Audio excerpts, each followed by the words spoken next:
Assalamualaikum warahmatullahi wabarakatuh. Alhamdulillahi alal in'am wa syukru alal ilham wassalatu wassalamu ala khairil anam wa ala alihi wa ashabihi sadatil a'lam amma ba'd. Baik teman-teman, perkenalkan nama saya Ayu Hayati. Saya dari Universitas PTIQ Jakarta. Saya di sini mengambil jurusan Ilmu Al-Quran dan Tafsir. Saya dari kelas IAS 1G. Nah, di sini saya sedang memenuhi tugas ulumul Quran, yaitu tentang bab sab'atu ahruf. Dimana kalau misalkan kita lihat terkait sab'atu ahruf, ini penjelasannya sangatlah luas sekali. Tapi kalau misalkan kita lihat ya di ulumul Quran, sebenarnya banyak sekali bab yang menjelaskan terkait Al-Quran itu sendiri, baik itu tentang definisi Al-Quran ataupun definisi wahyu, atau tentang pembagian surah Makkiyah, surah Madaniyah, ataupun tentang tartib surah. Nah, banyak sekali ya teman-teman, masih banyak sekali. Tapi di sini yang akan sedikit saya bahas adalah tentang sab'atu ahruf, dimana kalau misalkan kita lihat dari lafaznya tersendiri, lafaz sab'atu ahruf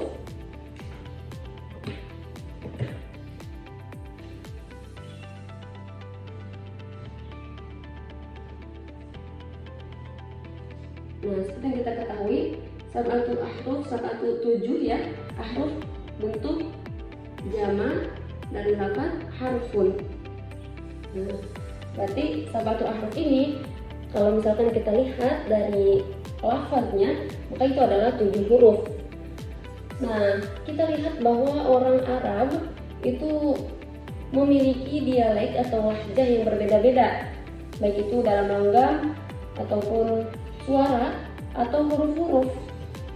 Sehingga perbedaan ini, apabila orang-orang Arab berbeda dialek dalam pengungkapan sesuatu makna dengan beberapa perbedaan tertentu, maka Al-Quran yang diturunkan oleh Allah kepada Rasulullah SAW menyempurnakan makna kemukjizatannya, karena ia mencakup semua huruf dan ragam qiraah di antara lahjah-lahjah itu. Nah, ini merupakan salah satu kemudahan bagi orang Arab tersendiri untuk mereka menghafal, membaca Al-Quran ataupun memahami Al-Quran. Nah, adapun dalil yang mengatakan bahwa Al-Quran ini diturunkan dengan 7 huruf, salah satunya adalah Ibnu Abbas radhiyallahu anhu berkata, Rasulullah SAW bersabda, "Aqra'ani Jibrilu ala harfin, faraja'tuhu falam azal astazidu, wa yaziduni hatta intaha ila sab'ati ahrufin." Nah, Jibril membacakan Al-Quran kepadaku dengan 1 huruf. Kemudian berulang kali aku meminta agar huruf itu ditambah. Ia pun menambahnya kepadaku sampai dengan 7 huruf. Nah, Ubay bin Ka'ab berkata, ketika Nabi Rasulullah SAW di dekat parit Bani Ghifar, waktu itu malaikat Jibril datang kepada Rasulullah sambil berkata, "Allah memerintahkanmu agar membacakan Al-Quran kepada umatmu dengan 1 huruf." Lalu Rasulullah menjawab, "Aku mohon ampun kepada Allah bahwa umatku tidak akan mampu." Akhirnya Jibril pun kembali lagi dan berkata lagi kepada Rasulullah, "Allah memerintahkanmu agar membacakan Al-Quran kepada umatmu dengan 2 huruf." Rasulullah pun kembali menjawab, "Aku berlindung kepada Allah bahwa umatku tidak akan mampu." Akhirnya Jibril pun kembali lagi dan kembali lagi kepada Rasulullah, "Wahai Rasulullah, Allah memerintahkanmu agar membacakan Al-Quran kepada umatmu dengan 3 huruf." Rasulullah pun kembali menjawab, "Aku mohon ampun kepada Allah bahwa umatku tidak akan mampu." Akhirnya Jibril pun kembali lagi dengan yang keempat kalinya dan berkata kepada Rasulullah SAW, "Allah memerintahkanmu agar membacakan Al-Quran kepada umatmu dengan 7 huruf, dan dengan huruf mana saja mereka membaca, maka mereka tetap benar." Nah, itu salah satu dalil yang mengatakan diturunkannya Al-Quran dengan 7 huruf. Adapun hadis lainnya yang mengatakan ada dari kisah Umar bin Khattab ketika mendengar Hisham bin Hakim membaca surah Al-Furqan ketika sedang sholat ya. Jadi Hisham bin Hakim membaca surah Al-Furqan dengan bacaan yang berbeda, Sehingga pada saat itu Umar itu greget pengen narik bajunya pengen narik bajunya Hisham gitu, karena Umar ini belum pernah mendengar bacaan ini gitu dan belum pernah diajarkan kepada Umar gitu. Akhirnya ketika selesai sholat, Umar pun berkata kepada Hisham, siapa yang mengajarkan bacaan surah itu kepadamu wahai Hisham? Akhirnya Hisham itu menjawab, Rasulullah yang membacakannya kepadaku. Lalu Umar berkata kepada Hisham, kamu dusta, demi Allah Rasulullah telah membacakan juga kepadaku surah yang sama, tetapi tidak seperti bacaanmu.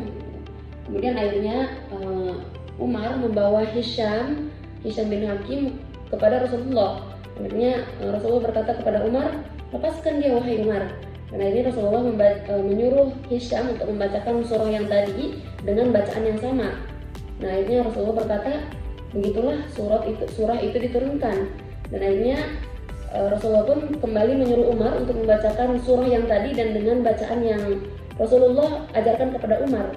Akhirnya Umar pun membaca dan Rasulullah berkata, begitulah surah itu diturunkan. Sungguhnya Al-Quran itu diturunkan dengan 7 huruf, maka bacalah dengan huruf yang mudah bagimu di antaranya. Nah, hadis-hadis yang berkenaan dengan hal itu sangat banyak sekali teman-teman. Dan sebagian besar telah diselidiki oleh Ibnu Jarir di dalam pengantar tafsirnya. Adapun Imam As-Suyuti menyebutkan bahwa hadis-hadis tersebut diriwayatkan dari 21 orang sahabat. Abu Ubaid Al-Qasim bin Salam menetapkan kemutawatiran hadis mengenai turunnya Al-Quran dengan 7 huruf. Jadi insya Allah hadis yang tadi sudah mutawatir teman-teman. Nah, kira-kira apa sih pendapat ulama mengenai makna sab'atu ahruf ini?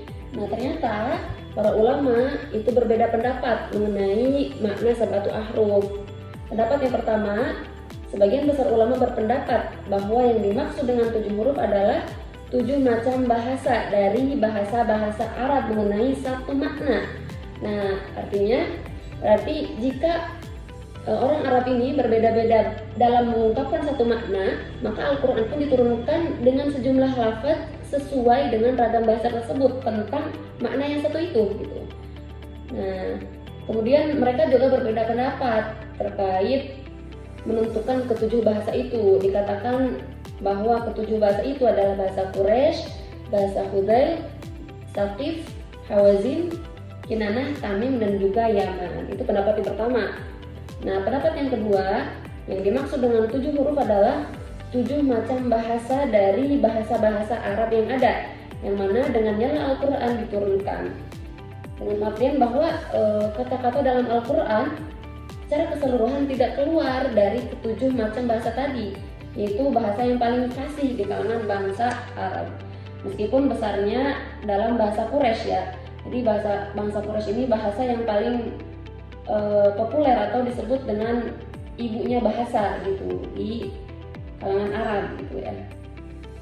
Itu pendapat yang kedua. Adapun pendapat yang ketiga, sebagian ulama menyebutkan bahwa 7 huruf itu adalah terkait dengan 7 segi. Nah, apa aja? Ada amr atau perintah,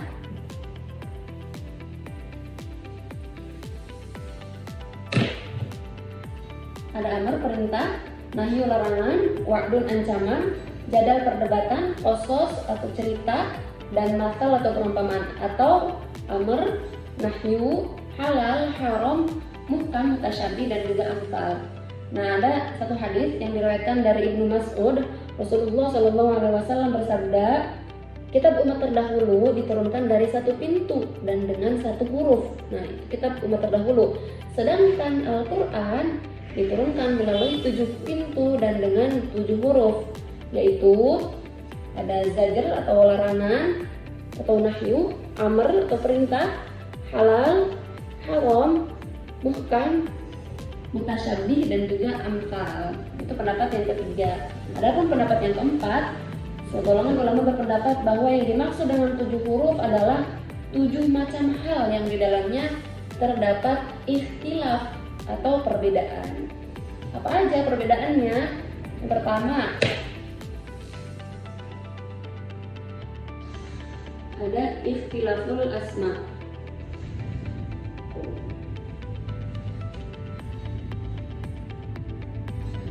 Yang kedua, Ada perbedaan i'rab.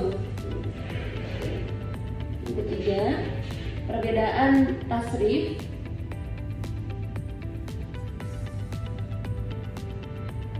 Yang keempat, perbedaan dalam taqdim dan juga ta'khir.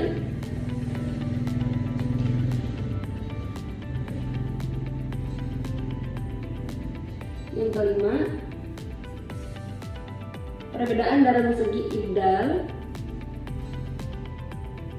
Yang keenam, perbedaan dengan sebab adanya pengurangan naqos dan juga penambahan.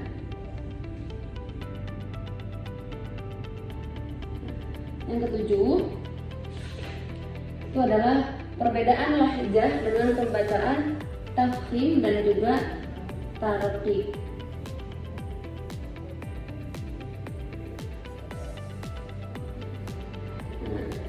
Tadi pendapat yang keempat, jadi mengenai bahwa ada beberapa ulama yang mengatakan yang dimaksud dengan 7 huruf itu, yang dimaksud dengan 7 huruf adalah 7 macam hal yang di dalamnya terdapat ikhtilaf.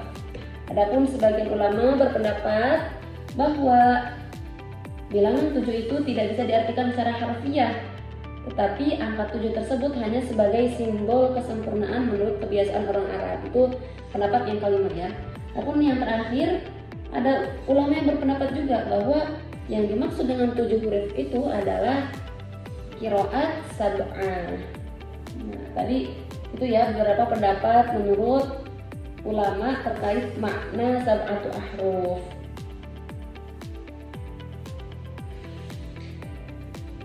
Nah, selanjutnya apakah sab'atu ahruf itu masih ada? Kita lihat apakah sab'atu ahruf itu masih ada. Nah, di buku yang dosen saya buat ya, bahwa di sini dijelaskan Ali As-Sabuni menyebutkan beberapa pendapat dalam hal ini. Yang pertama, sebagian ulama fikih, qurra dan mutakallimin berpendapat bahwa semua huruf tersebut terdapat pada mushaf Utsmani. Yang pertama, yang kedua, jumhur ulama dari kalangan salaf, khalaf dan imam-imam muslimin berpendapat bahwa mushaf Utsmani mencakup huruf-huruf yang 7 yang terkandung dalam bentuk tulisannya saja, serta penawaran Nabi yang terakhir kepada malaikat Jibril. Adapun yang ketiga, Ibnu Jarir At-Tabari dan para ulama yang sealiran dan sependapat dengannya mengatakan bahwa mushaf Utsmani itu hanya melambangkan satu bentuk huruf dari ke-7 huruf tersebut. Tetapi Imam Ali As-Sabuni ini memberikan bantahan terhadap pendapat At-Tabari tadi ya. Pendapat At-Tabari sebagai berikut. Yang pertama, para sahabat pada masa Rasul berbeda pendapat tentang bacaan yang mungkin saja menyebabkan terjadinya fitnah. Dan masih banyak lagi ya, ada sekitar 7 pendapat Imam As-Sabuni terkait pendapatnya Imam At-Tabari tadi ya. Nanti bisa baca sendiri, banyak kok di yang saya ambil juga. Dia adalah pengantar studi ilmu Al-Quran, terjemahan dari bukunya Syekh Mana Al-Qattan ya. Jadi ini sangat bagus sekali. Saya di sini baca pengantar studi ilmu Al-Qurannya yang diterjemahkan oleh Rafiq Al-Mazni ya, insyaallah. Nah, yang terakhir, adapun hikmah sab'atu ahruf. Nah, akan selalu ada hikmah ya di balik apa yang Allah berikan kepada kita. Salah satunya ya Allah menurunkan Al-Quran dengan sab'atu ahruf, itu ada hikmahnya juga. Yang pertama, untuk memudahkan bacaan dan hafalan bagi bangsa yang ummi, yang tidak bisa baca tulis, yang setiap kabilahnya itu mempunyai dialek masing-masing. Nah, disinilah Allah memberikan kemudahan-kemudahan itu sehingga mereka bisa memahami, membaca ataupun menghafal Al-Quran ya. Yang kedua, bukti kemukjizatan Al-Quran bagi naluri atau watak kebahasaan orang Arab. Adapun yang ketiga, kemukjizatan Al-Quran dalam aspek makna dan hukum-hukumnya, Sebab perubahan-perubahan bentuk lafaz pada sebagian huruf dan kata-kata memberi peluang luas untuk dapat disimpulkan daripadanya berbagai hukum. Jadi hikmahnya itu yang pertama, simpulnya adalah untuk memudahkan bangsa-bangsa yang seperti bangsa Arab ya, yang mereka berbeda lahjah, berbeda dialek. Nah, itu memudahkan sekali. Nah, yang kedua, bukti kemujizatan Al-Quran juga, baik itu dari bagi naluri atau watak kebahasaan orang Arab. Yang ketiga, kemujizatan Al-Quran dalam aspek makna dan hukum-hukumnya. Nah, itu tadi hikmah diturunkannya Al-Quran ya. Diturunkannya Al-Quran dengan sab'atu ahruf gitu. Luar biasa sekali, Masya Allah.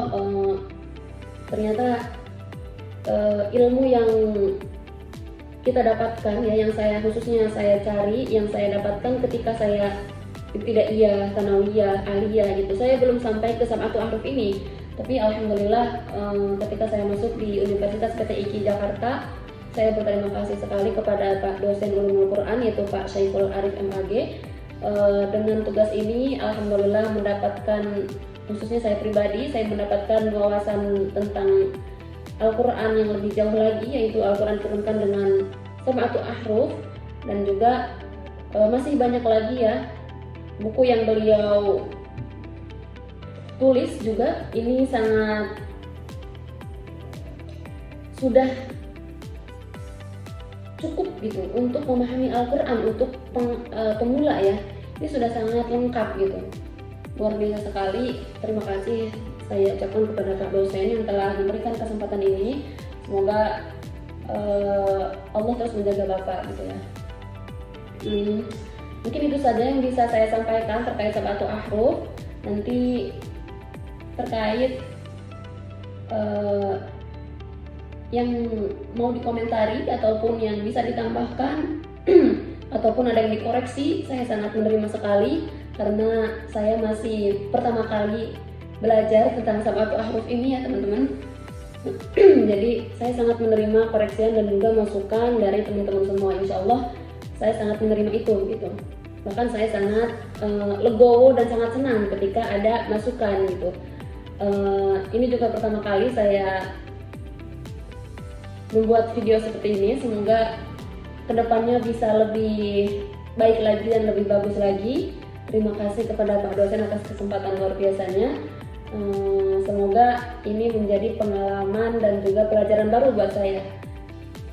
Sekali lagi saya ucapkan terima kasih kepada Pak dosen dan juga teman-teman semua yang melihat video ini. Saya harap teman-teman kalau misalkan ada yang bisa diambil, ya alhamdulillah. Kalau misalkan masih banyak kurangnya, saya minta tolong untuk dikoreksi dan juga ditambahkan. Semoga ini menjadi pelajaran buat kita semua. Mungkin itu saja. Assalamualaikum warahmatullahi wabarakatuh.